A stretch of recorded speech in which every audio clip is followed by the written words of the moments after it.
I am completely in love with this documentary, and the best part is it's up to date. It was released in 2020, and the Shipman Files obviously looks at Harold Shipman and what we know about the people he murdered, and kind of suggests a few reasons for why he may have done it. And there are a few things I'd like to talk about that may spoil certain aspects, so I will leave that to the end.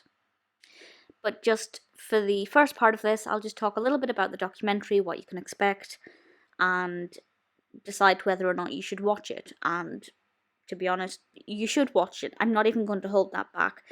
I absolutely adored this. It's a 3-part documentary, each part's an hour long. And obviously, it looks at Harold Shipman and his victims. This is directed by Chris Wilson, and it's wonderful. Each of the 3 episodes is relevant. Sometimes you'll get documentaries that drag on a bit, but I felt like when each one was over, I needed more, and I had to know more, and I never felt like it dragged or things were getting repeated. The editing as well is wonderful. The transitions are seamless. It's a wonderful mix of interviews with relatives and family friends of the victims, as well as old news footage of when Shipman was arrested. We have some pictures of things. We have interviews with other medical professionals and what they thought. It's absolutely incredible the way it's been put together. There's obviously a lot of work going into this. So in terms of the presentation, absolutely top notch.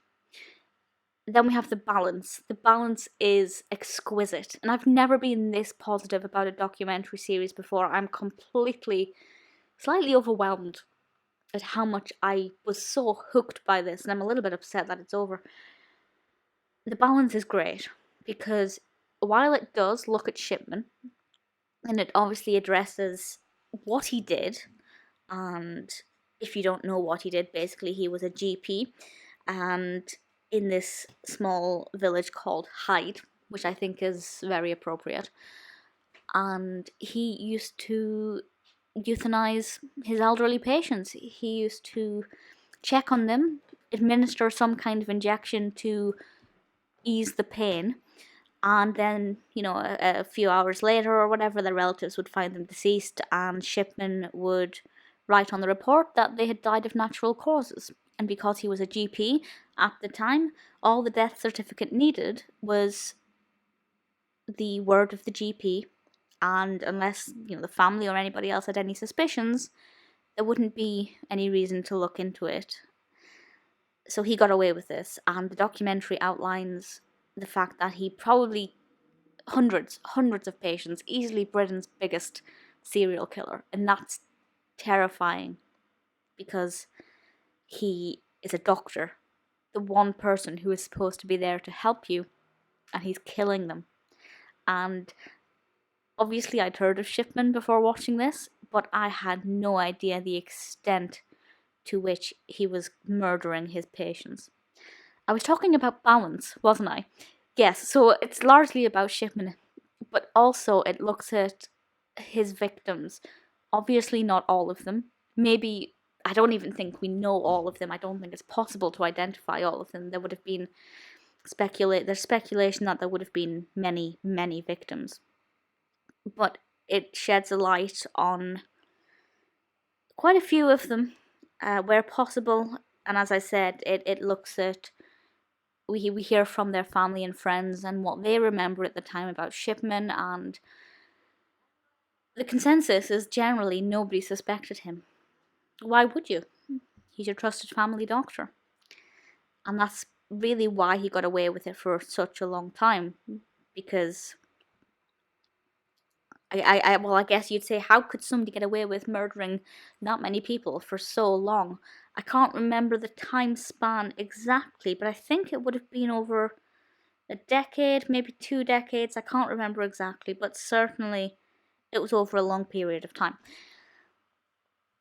And the other thing as well is that there were a few warning signs that a few people did pick up on, and they were not investigated thoroughly enough. And that's probably a bitter pill to swallow. certainly for the people who overlooked those. But then I'm sure there are claims against medical professionals all the time about misconduct. Because, if somebody gets a diagnosis they're not happy with, or if they're in a bit of pain after surgery, you're just in the mindset to make a complaint. So it's kind of slightly understandable that some of these raised concerns would have been overlooked or brushed under the carpet. The other thing is that it does slightly shed a light on why he might have done it. I'm going to say what they suggest might have happened. So I think from now on there will be some small spoilers, but obviously it's a documentary, so you can't really spoil fact, I guess. But if you're going in blind with no knowledge, then I'd advise you to watch the documentary immediately because it's fantastic. It's sensational. It'll be 3 of the best hours you'll spend for the rest of this year. Yes, so they kind of suggested that potentially he was killing elderly people because he never got over the death of his mother. Maybe, possibly. But, there was a suggestion that he also murdered that child. And honestly, I don't know if he did, because I'm sure some of his patients died naturally, because people do die, and he did have patients. But it's obviously something deeper. Maybe he was abused as a child. Maybe he is just a sociopath and only went into medicine to get access to these medications that he could use to murder people. I think one of the biggest heartaches is that he never spoke. He never said, "This is why I did it," or anything. And I think when you're a victim, and thankfully I've never been in this situation, I don't know anybody who has, and touch wood, I never will be. But when you are facing this kind of situation, the one thing you want is an answer. Why did it happen? Why did this person's mother or father or grandmother or best friend die for no gain? Obviously, that was the one instance we saw where he forged a will. I expect there were other people who gave him monetary benefits as a thank you for looking after their loved ones before they passed. But for the most part, he wasn't gaining anything after their death. And before going into this, I thought he did, because I thought it was only a small handful of murders, if there is such a thing as a small number of murders, and that he was gaining financially, or he had some kind of incentives when people would leave him things in their will. But that's not quite the case across the board, and that's why this makes no sense, and that's why I wish he'd spoken, and I almost wish he was still alive to this day so we could ask him. And maybe if he had a chance to speak on his deathbed, he would reveal all. But he was found dead in his cell, alone, I assume, or maybe with a cellmate, I'm not sure, but he was found dead without anybody to whom he could confess everything, so that's quite irritating, to say the least.